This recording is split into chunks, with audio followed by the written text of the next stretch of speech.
dengan ayat inilah saya mengubah hidup saya. Wow. Dulu masa kita habis belajar, sebelum habis belajar lagi saya dah fikir tau. Saya dah tak dapat skor dalam peperiksaan saya. Faham?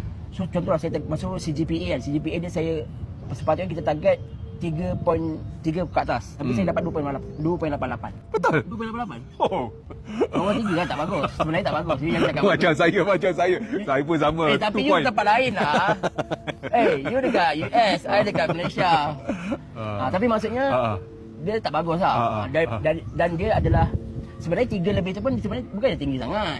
Kan dia yang power 4 kan. Tapi I kata I boleh ukur baju di badan sendiri kan. So I target 3 lebih tapi tak dapat. Faham. Jadi pada masa I fikir, adakah saya tak boleh berjaya? Jadi semenjak situlah apa yang boleh membuatkan saya berjaya? Saya punya fikir tau. Saya pergi ke Alamanda. MPH Alamanda. Okey. Jadi jauh tu I berfikir lah, I Okey. nak jadi apa ni nak kerja apa.